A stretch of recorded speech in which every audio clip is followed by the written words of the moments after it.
देखो दोस्तों, मैं आपको बता रहा हूँ चैप्टर वाइज फिजिक्स का VVI क्वेश्चन, वो भी 2 नंबर और 5 नंबर ला। ठीक ना। देखिए बात साफ है कि हम आप लोग को 2 नंबर और 5 नंबर वाला जो क्वेश्चन है सब्जेक्टिव, उसका हम टाइप नहीं करवाए हैं, उसको हैंड राइटिंग नोट्स है मेरे पास, तो हम आपको हैंड राइटिंग नोट्स ही प्रोवाइड करेंगे। ठीक ना। तो हम आपको देखिए 5-6 चीज़ दे रहे हैं। पहला कि आपको लेक्चर दे रहे हैं ऑनलाइन और रिकॉर्डेड वीडियो दे रहे हैं। साथ में फिजिक्स का आपको 2 नंबर 5 नंबर ला दे रहे हैं चैप्टर वाइज सब्जेक्टिव क्वेश्चन। फिर चैप्टर वाइज ऑब्जेक्टिव क्वेश्चन आपको दे रहे हैं VVI। फिर क्वेश्चन बैंक का पूरा सॉल्यूशन दे रहे हैं आपको 2 नंबर और 5 नंबर ला। फिर क्वेश्चन बैंक का पूरा ऑब्जेक्टिव दे रहे हैं, वो भी एकदम सही आंसर लगा करके। और साथ में आपको मॉडल सेट का सॉल्यूशन दे रहे हैं, और साथ में मॉडल सेट का सब्जेक्टिव ऑब्जेक्टिव सब दे रहे हैं, यानी कि 5-6-7 गो आपको चीज़ हम दे रहे हैं। ठीक ना, वीडियो के साथ साथ। और इसके लिए हम आपसे केवल 101 रुपया अति किए हैं कि आप हमको कितना केवल दे, 101 रुपया दे, वो भी गुरु दक्षिणा के रूप में। ठीक ना। हालांकि मैंने शुरू में 151 रुपया कहा था, लेकिन बहुत सारे बच्चों ने क्या किया कि सर, बहुत सारे बच्चे जो अफोर्ड नहीं कर पाते हैं, तो हमको बाद में लग जाएगा कि नहीं, बहुत सारे बच्चे जब अफोर्ड नहीं कर रहे हैं तो 151 रुपया रखने का कोई लाभ है नहीं, क्योंकि हम तो बच्चों के लिए ही रखे थे, क्योंकि बहुत सारा स्टडी मटेरियल हम आप लोग को प्रोवाइड कर रहे हैं। ठीक ना। तो बहुत सारा स्टडी मटेरियल प्रोवाइड कर रहे हैं ताकि आप लोग अच्छा से अच्छा रिजल्ट दे सके। तो चलिए आपसे आप लोग 101 रुपया ही दीजिएगा सारा मटेरियल के लिए। ठीक ना। क्योंकि सन्नी सर से मिल करके बात किए हैं, तो सन्नी सर कहें कि सर 101 रुपया ही रखिए, क्योंकि ज़्यादातर बच्चे जो है गरीब परिवार से बिलोंग करते हैं। जो गरीब परिवार से बिलोंग करते हैं बच्चे बहुत सारे, तो उनके लिए सन्नी सर कहें कि सर 101 रुपया ठीक रहेगा, ज़्यादा 101 रुपया ठीक है। ठीक ना। और उसके लिए देखिए नंबर आपका क्या है कि 74 नहीं है जी, नंबर है देखिए 7372 और 864135। इसी नंबर पर आपको व्हाट्सएप करना है अपना नाम, डिस्ट्रिक्ट का नाम और विलेज, 3 वो चीज़ बताइएगा। और उसके बाद पे करना होगा यदि पैसा, तो हम बता देंगे कहाँ आपको पे करना है। मेरा एक आदमी है, वो आपको बता देगा। ठीक ना। तो चलिए हम लोग आज क्वेश्चन का स्टार्ट करते हैं सॉल्यूशन। क्वेश्चन आपके सामने है, क्वेश्चन दिख रहा है ना। क्वेश्चन है कि देखिए पहला क्वेश्चन है आज के लिए पहला क्वेश्चन है। इसके पहले हम आपको 9 क्वेश्चन बता चुके हैं, 9 क्वेश्चन बता चुके हैं। और 9 क्वेश्चन जो बताए हैं उसका लिंक जो है आपके डिस्क्रिप्शन बॉक्स में मिल जाएगा, नीचे डिस्क्रिप्शन बॉक्स में लेक्चर 1 और 2 का मिल जाएगा लिंक, तो वहाँ से आप जा करके देख लीजिएगा। ठीक ना। देखिए आज का क्वेश्चन क्या है कि कूलम्ब बल की सीमाएँ या दोष बताएं। कूलम्ब बल की सीमाएँ या दोष बताएं। तो देखिए कूलम्ब बल क्या होता है, केवल स्थिर आवेश पर लगता है। कूलम्ब बल क्या होता है, केवल स्थिर आवेश पर लगता है, यानी कि जब दोनों आवेश स्थिर होता है तभी जाके कूलम्ब बल लगता है। कूलम्ब बल उस समय फेल कर जाता है जब आवेश गतिशील होता है। तो कूलम्ब बल के निम्नलिखित 2 दोष है। पहला दोष है कि कूलम्ब बल केवल स्थिर आवेशों पर लगता है। कूलम्ब बल केवल स्थिर आवेशों के लिए लागू है, अर्थात गतिशील आवेशों के बीच में कूलम्ब बल नहीं काम करता है। गतिशील आवेशों के बीच में आपका कूलम्ब बल काम नहीं करता है। पहला दोष हुआ है, कूलम्ब नियम का सीमा हुआ कि कूलम्ब बल जो है गतिशील आवेशों के बीच में नहीं लगता है, कूलम्ब बल केवल स्थिर आवेशों के बीच में लगता है। दूसरा पॉइंट है कि कूलम्ब बल जो है 10 के पावर -15 मीटर से कम दूरी पर काम नहीं करता है। कूलम्ब बल 10 के पावर -15 मीटर से कम दूरी पर काम नहीं करता है। ठीक ना। 10 के पावर -15 मीटर से कम दूरी पर कूलम्ब बल नहीं करता है, दोनों है। ठीक ना। हालांकि जो भी हम आपको बता रहे हैं उसका हम PDF तो आप लोग को बहुत सारे विद्यार्थी को भेज ही दिए हैं, हैंड राइटिंग से खूब सुंदर से लिख करके जो बता रहे हैं वही बात उसमें भी लिखा हुआ है, तो वहाँ से आप लोग देख लीजिएगा। ठीक ना। तो कूलम्ब बल 10 के पावर -15 मीटर से कम दूरी पर नहीं लगता है, यानी कि नाभिक के अंदर में कूलम्ब बल काम नहीं करता है, क्योंकि परमाणु के नाभिक का आकार होता है 10 के पावर -15 मीटर के रेंज का, और इसके अंदर में कूलम्ब बल काम नहीं करता है। ठीक ना। तो ये भी लिख सकते हैं कि परमाणु के नाभिक के अंदर में कूलम्ब बल काम नहीं करता है। तो 3 गो पॉइंट बन गया कि गतिशील आवेशों पर कूलम्ब बल नहीं लगता है, और दूसरा पॉइंट होगा कि 10 के पावर -15 मीटर से कम दूरी पर कूलम्ब बल नहीं लगता है, और तीसरा बोल सकते हैं कि नाभिक के अंदर भी कूलम्ब बल नहीं काम करता है। ठीक ना। तो इस क्वेश्चन का सॉल्यूशन हो गया, आप वहाँ से PDF में देख लीजिएगा, यही बात वहाँ भी लिखा हुआ है। देखिए इसके बाद है एकांक आवेश का परिभाषा। किसका हमको लिखना है, एकांक आवेश का परिभाषा लिखना है। तो देखिए एकांक आवेश होता क्या है, इसको समझ लीजिए। जैसे मान लीजिए कि एगो आवेश Q है और दूसरा आवेश भी q है। पहला आवेश को हम क्या माने हैं q और दूसरा आवेश को भी q माने हैं। यदि दोनों आवेशों के बीच की दूरी 1 मीटर हो, दोनों के दोनों आवेश कहाँ हो, निर्वात में है। दो आवेश है जिसका परिमाण समान है, एगो आवेश q दूसरा आवेश भी q, दोनों एक दूसरे से कितना दूरी पर है, 1 मीटर की दूरी पर है। दोनों के दोनों कहाँ है, निर्वात में है। अब यदि दोनों आवेश एक दूसरे पर 9 गुना 10 के पावर 9 न्यूटन का प्रतिकर्षण बल लगाए, दोनों आवेश एक दूसरे पर 9 गुना 10 के पावर 9 न्यूटन का प्रतिकर्षण बल लगाए, तो दोनों आवेशों के मान को एकांक आवेश कहते हैं। तो एकांक आवेश का परिभाषा क्या होता है कि यदि बराबर परिमाण के दो समान आवेश, यदि बराबर परिमाण के दो समान आवेश निर्वात में एक दूसरे से 1 मीटर की दूरी पर स्थित हो, यदि बराबर परिमाण के दो समान आवेश निर्वात में एक दूसरे से 1 मीटर की दूरी पर स्थित हो, और यदि दोनों आवेश एक दूसरे पर 9 गुना 10 के पावर 9 न्यूटन का बल लगाते हैं, यदि दोनों आवेश एक दूसरे पर 9 गुना 10 के पावर 9 न्यूटन का प्रतिकर्षण बल लगाते हैं, तब दोनों आवेशों के मान को एकांक आवेश कहते हैं। तब दोनों आवेशों के मान को एकांक आवेश कहते हैं। समझ गए? क्या बोलें कि जब बराबर परिमाण के दो सजातीय धन आवेश या दो ऋण आवेश एक दूसरे से निर्वात में 1 मीटर की दूरी पर स्थित हो, और यदि दोनों एक दूसरे पर 9 गुना 10 के पावर 9 न्यूटन का प्रतिकर्षण बल लगाते हैं, तो दोनों आवेशों के मान को एकांक आवेश कहते हैं। चलिए इसको एक्सप्लेन कर, इधर परिभाषा हो गया इसका एकांक आवेश का। अब देखिए इसको समझा देते हैं। बल का मान कितना दिया हुआ, 9 गुना 10 के पावर 9 न्यूटन दिया हुआ है। दूरी कितना दिया है, 1 मीटर दिया हुआ है। Q1 और Q2 का मान बराबर दिया हुआ है, जितना Q1 का मान है उतना ही Q2 का मान है, Q है, और दोनों निर्वात में है। ठीक ना? तो हम लोग जानते हैं कि ये बराबर फार्मूला होता है 1/4 pi epsilon not Q into Q बटा में R स्क्वायर होता है। F का मान कितना है आपका, 9 गुना 10 के पावर 9 है, और 1/4 पाई एप्सिलॉन का मान होता है 9 गुना 10 के पावर 9।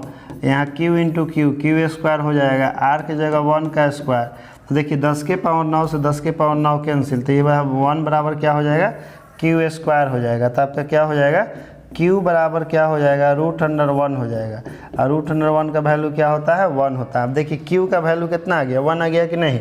हम क्या बोल रहे थे कि जब बराबर परिमाण के दो समान आवेश एक दूसरे से निर्वात में 1 मीटर की दूरी पर स्थित हो, और यदि दोनों आवेश एक दूसरे पर 9 गुना 10 के पावर 9 न्यूटन का प्रतिकर्षण बल लगाता है, तो दोनों आवेशों के मान को क्या कहते हैं, एकांक आवेश कहते हैं। यानी कि इसका भी मान 1 आएगा, इसका भी मान 1 आएगा। चलिए अभी आपका क्लियर हो गया होगा। अब अगला पॉइंट लेते हैं। पॉइंट नंबर देखिए, क्वेश्चन नंबर 11 है आपका कि आवेश के रैखिक घनत्व का परिभाषा लिखे। आवेश के रैखिक घनत्व का क्या लिखना है, परिभाषा लिखना है। एग्जाम में सब आया हुआ क्वेश्चन है, जो भी बता रहे हैं सब एग्जाम में आया हुआ क्वेश्चन है। नहीं आया हुआ है तो पक्का आएगा एग्जाम में, एकदम गारंटी के साथ। तो आवेश के रैखिक घनत्व का परिभाषा लिखना है, और साथ में इसका ऐसा मात्रक बताना है, बीमा बताना है, और यह सदिश है या अदिश राशि है।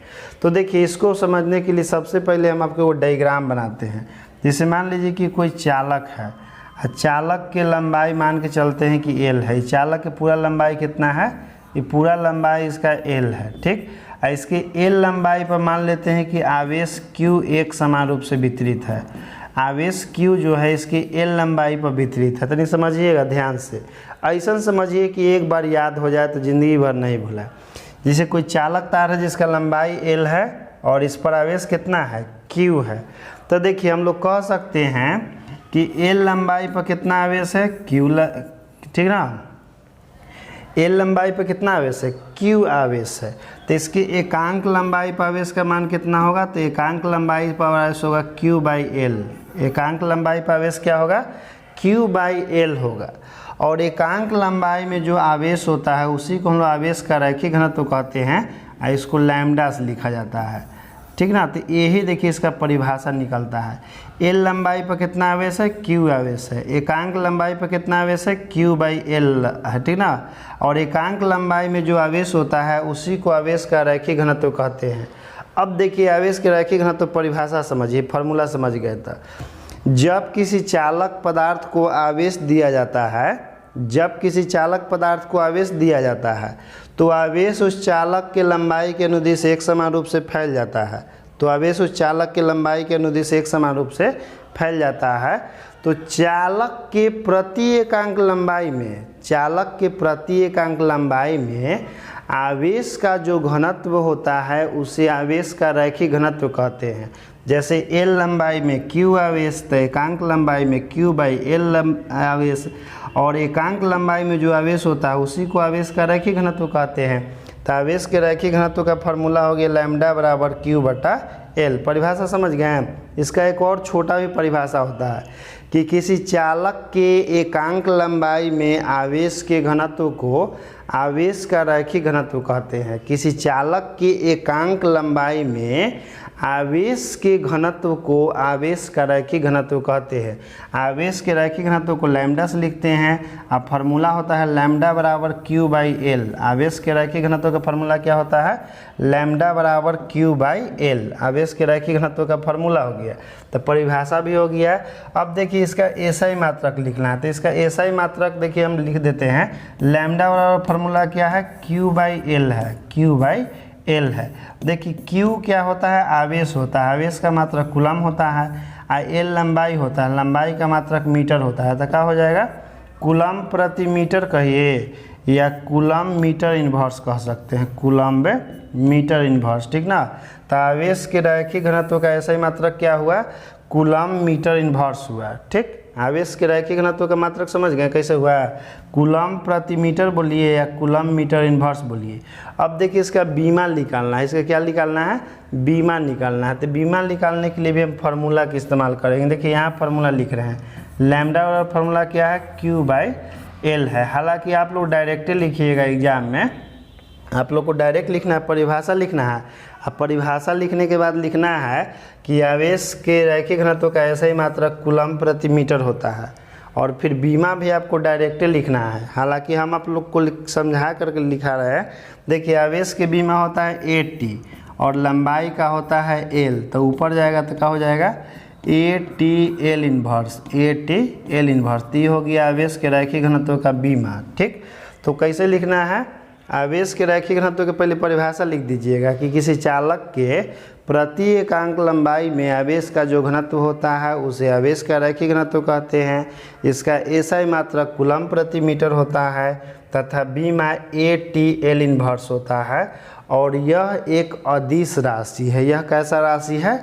अदिश राशि है, ठीक ना। तो यहाँ तक में आप लोगों को कोई दिक्कत नहीं होगा, क्लियर हो गया होगा कॉन्सेप्ट। तो चलिए हम लोग कॉन्सेप्ट के साथ ही आज पढ़ेंगे। फिर क्वेश्चन देखिए, यह भी आपका एग्जाम में आया हुआ क्वेश्चन है भाई, ठीक ना। 2022 एग्जाम में आया हुआ है कि आवेश के पृष्ठ घनत्व का परिभाषा लिखें। आवेश के पृष्ठ घनत्व का परिभाषा लिखें, इसका एसआई मात्रक एवं बीमा बताएं। यह सदिश राशि है कि अदिश राशि है? तो देखिए इसको समझने के लिए हम क्या करते हैं कि कोई गोला ले रहे हैं, गोला के क्षेत्रफल हम मान लेते हैं कि गोला का क्षेत्रफल जो है, गोला है अगर क्षेत्रफल कितना है? A है। गोला के क्षेत्रफल पर हम Q आवेश दे दिए। ये गोला के सतह पर हम कितना आवेश दे दिए हैं? Q। तो गोला के क्षेत्रफल A है, A क्षेत्रफल में टोटल आवेश कितना है? Q है। तो देखिए A क्षेत्रफल पर आवेश है Q, गोला के पृष्ठीय क्षेत्रफल का A है और उस पर कितना आवेश है? Q है। तो एकांक क्षेत्रफल पर कितना आवेश होगा? Q by A। एकांक क्षेत्रफल पर कितना आवेश होगा? Q बाई A होगा। और एकांक क्षेत्रफल में जो आवेश का घनत्व होता है उसी को हम लोग आवेश का पृष्ठ घनत्व कहते हैं और उसको सिग्मा से लिखते हैं, ठीक ना। अब देखिए यहीं से परिभाषा जनरेट होगा। जैसे फार्मूला समझ गए ना, जैसे A क्षेत्रफल में Q आवेश था तो एकांक क्षेत्रफल में Q बाई A आवेश हुआ, और एकांक क्षेत्रफल में आवेश का जो घनत्व होता है उसे आवेश का रैखिक घनत्व कहते हैं, सॉरी आवेश का पृष्ठ घनत्व कहते हैं। तो चलिए आवेश के पृष्ठ घनत्व को हम लोग लिख के क्या करेंगे? डैश देंगे।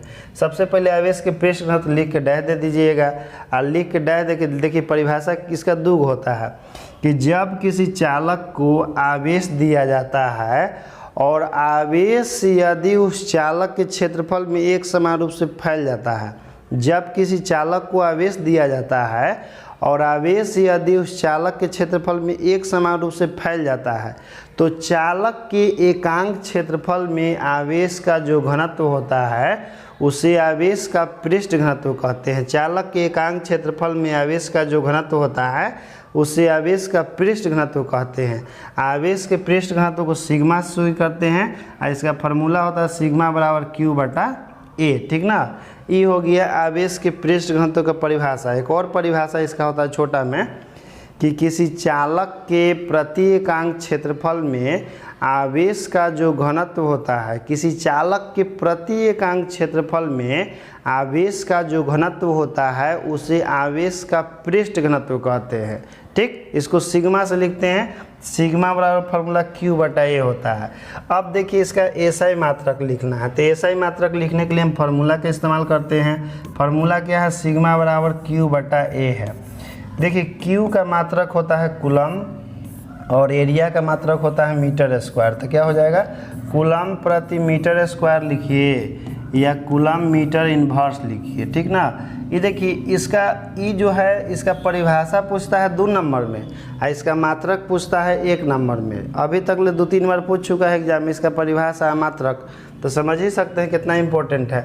तो इसका ऐसा ही मात्रक क्या हो गया, कूलम प्रति मीटर स्क्वायर हो गया। इसका ऐसा ही मात्रक क्या हो गया, कूलम प्रति मीटर स्क्वायर हो गया। अब देखिए इसका बीमा निकालते हैं, तो बीमा निकालने के लिए फार्मूला का इस्तेमाल करेंगे क्यू बटा में ए। क्यू आवेश होता है जिसका बीमा AT होता है, ए क्षेत्रफल है जिसका बीमा L स्क्वायर होता है, तो क्या हो जाएगा AT L inverse 2, AT L inverse 2। और यह आपका अदिश राशि है, यह कैसा राशि है, अदिश राशि है। तो समझ गए।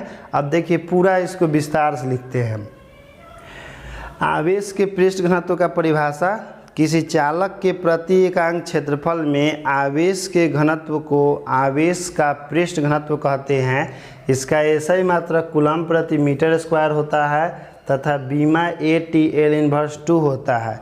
यह एक अदिश राशि है। पूरा एक लाइन में हो गया एकदम, ठीक ना, चकाचक आंसर, कोई दिक्कत नहीं होना चाहिए। दिक्कत नहीं है तो चलिए आगे बढ़ जाते हैं। क्वेश्चन नंबर आपका ये रहा 14। क्वेश्चन नंबर 14 है कि आवेश के आयतन घनत्व का परिभाषा लिखें, इसका एसआई मात्रक बताएं, बीमा बताएं और यह सदिश राशि है कि अदिश राशि है। यह भी आपका पूछा हुआ क्वेश्चन है एग्जाम में। आजकल क्या है ना कि बहुत आसान क्वेश्चन पूछ रहा है एग्जाम में। कोई भी विद्यार्थी यदि अच्छा से पढ़ ले, मन लगा के थोड़ा सा, तो उसका बहुत अच्छा परसेंटेज आएगा। जैसे हमारा कोचिंग में क्या है कि जो भी विद्यार्थी पढ़ता है उसका फिजिक्स में 90+ आता है, मतलब कि 100 गो में से अधिकांश बच्चा के फिजिक्स में 90+ आता है, ठीक ना, अधिकांश का 90+ आता है। कारण क्या है कि उसको हम ज़बरदस्त तरीक़ा से तैयारी करवाते हैं, और जैसे उन लोग की हम तैयारी करवाते हैं उसी तरह से आप लोग को भी तैयारी करवा रहे हैं, क्योंकि ज़माना अब ऑनलाइन का है। ऑनलाइन का ज़माना है तो सब कोई लाइव उठाएगा। क्यों मेरे कोचिंग के बच्चे केवल क्यों लाभ उठाएंगे। एक समय था कि ऑनलाइन का ज़माना नहीं था तो केवल मेरे कोचिंग के ही बच्चे लाभ उठाते थे। पूरा बिहार में जब सब कोई फेल रहता था, मतलब कि पूरा बिहार में जब रिजल्ट पूरा ख़राब रहता था तहस नहस, उस समय मेरा कोचिंग के बच्चा का रिजल्ट बहुत झकास रहता था, ठीक ना। जिसे 2018 2014 में क्या रहा था, पूरा रिजल्ट ख़राब आया था। उस समय मेरा कोचिंग का सब बच्चा फर्स्ट डिवीज़न था उस समय, ठीक ना, जब पूरा रिजल्ट ख़राब था।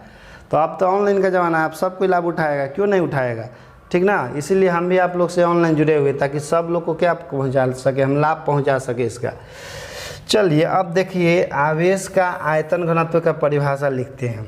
आवेश के आयतन घनत्व का परिभाषा के लिए सबसे पहले मान लीजिए कि कोई गोला है, आई गोला के टोटल आयतन मान लेते हैं कि V है। आयतन V में मान लेते हैं कि आवेश इस प्रकार से फैला हुआ है। ये आयतन V में आवेश इस प्रकार से फैला हुआ है। आयतन V में मान लेते हैं कि टोटल Q आवेश है, ठीक। तो देखिए V आयतन में कितना आवेश है भाई, Q आवेश है। तो एकांक आयतन में कितना होगा, Q बटा V आवेश होगा। एकांक आयतन में जैसे V आयतन में टोटल Q आवेश है, तो एकांक आयतन में टोटल कितना आवेश होगा, Q बटा V होगा। एकांक आयतन में जो आवेश होता है उसी को हम लोग आवेश का आयतन घनत्व कहते हैं, और इसको रो से लिखा जाता है। रो बराबर फार्मूला क्या होता है, Q बटा V होता है।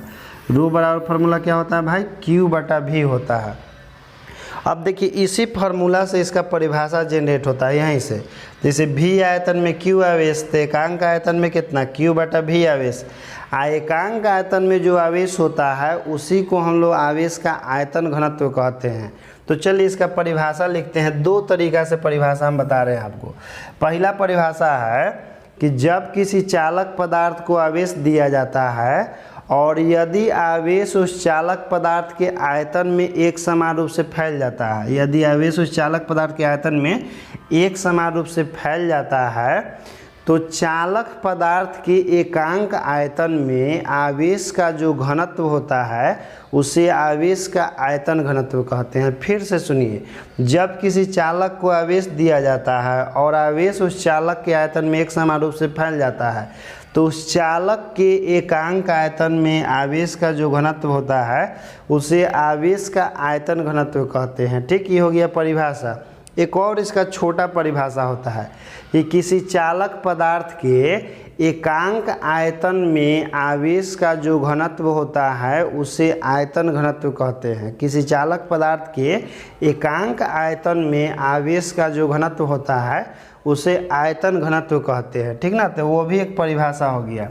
अब देखिए इसका एसआई मात्रक पूछा जा रहा है, तो एसआई मात्रक निकालने के लिए फार्मूला का इस्तेमाल करेंगे। रो बराबर का है क्यू बटा भी है। देखिए क्यू का होता है कूलम, आयतन का होता है मीटर क्यू, तो क्या हो जाएगा coulomb metre inverse 3, coulomb metre inverse 3। ये इसका एसआई मात्रक हो गया। अब देखिए इसका बीमा निकालना है, तो बीमा निकालने के लिए क्यू बटा भी, क्यू का बीमा होता है 80 और आयतन का बीमा होता है एल क्यू, तो क्या हो जाएगा इसका बीमा ATL इनवर्स 3, ATL इनवर्स 3 इसका बीमा हो जाएगा। और यह आपका अदिश राशि है। कैसा राशि है? अदिश राशि है। अब देखिए इसको एक लाइन में समझिए। परिभाषा, किसी चालक के एकांक आयतन में जो आवेश होता है उसे आवेश का आयतन घनत्व कहते हैं। इसका एसआई मात्रक कूलम प्रति मीटर क्यू होता है तथा बीमा ATL इनवर्स 3 होता है और यह एक अदिश राशि है। यह कैसा राशि है? अदिश राशि है। एक लाइन में पूरा आंसर क्लियर। ठीक ना। अब देखते हैं इसका अगला क्वेश्चन क्या है। अगला क्वेश्चन, हाँ अगला क्वेश्चन जो है नहीं है। देखिए अगला क्वेश्चन नहीं है, लेकिन आप लोग को देखिए वो नंबर दिया हुआ है, नोट करके कि व्हाट्सएप ग्रुप में जुड़ने के लिए इस नंबर पर क्या करें, अपना नाम और पता बताएं। इस नंबर पर नाम और पता बताएं, उसके बाद आपको व्हाट्सएप ग्रुप में जोड़ दिया जाएगा। लेकिन ध्यान रखिएगा, यदि टाइप कराए हो नोट्स लीजिएगा तो 101 रुपया गुरुदक्षिणा के रूप में देना पड़ेगा। ठीक ना। तो इस वीडियो में इतना ही। पढ़ते रहिए मन लगा करके।